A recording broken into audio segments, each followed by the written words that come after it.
Hello, my name is Rodrigo Pereira and today I will talk about problems caused by natural disasters and how we can help others after such a tragedy. Natural disasters such as an earthquake, tsunamis, and floods can always come at any time, making it very dangerous. Usually, the poor regions are the ones that most suffer when hit by a natural disaster, because they have the least resources to cope and rebuild. From the earthquake in Japan in 2011, we can see what the problems that natural disasters can cause are. The earthquake off the coast of Japan was one of the biggest in history. It was the tsunami caused by the earthquake, however, that caused the most destruction.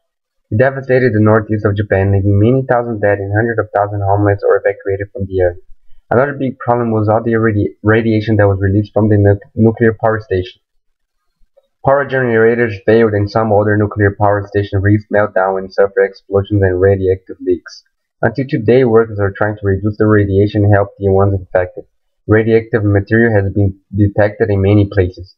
The cost of the earthquake and tsunami was over 300 billion, which was the world's most expensive natural disaster. There are a lot of problems that this terrible happening has caused. It's a very big issue when a natural disaster hits a place, but it's even bigger problem when it hits a poor location. When poor countries face natural disasters, such as hurricanes, floods, earthquakes, and fires, the cost of rebuilding becomes a very big problem when they are already loaded with debt.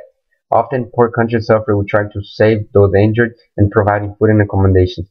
Aid and disaster relief often does come from international relief organizations, rich countries, and international institutions, but sometimes poor countries are still paying millions of dollars a week back in the form of debt payment. The problems that natural disasters cause on our environment are also a big problem. We depend on a sustainable and healthy environment, and one of the major problems is the species being extinct because of the destructions of those disasters. I think we should focus on helping places destructed by these disasters, since it is the only thing we have in control when it comes to natural disasters.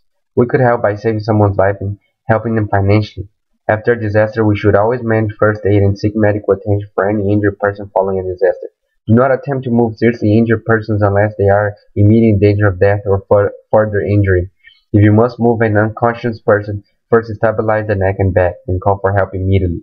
If the victim is not breathing, carefully position the victim for artificial respiration, clear the airway, and commence mouth-to-mouth resuscitation. Maintain body temperature with blankets, but be sure the victim does not become overheated. Never try to feed liquids to an unconscious person. After natural disasters, most places have lack of food, water, electricity, and people's accommodations are destroyed. So it is very important we help these places financially. Financial contributions to a recognized disaster relief organizations are the most effective donation to make, most needed and the most efficient way of helping those impacted by a disaster.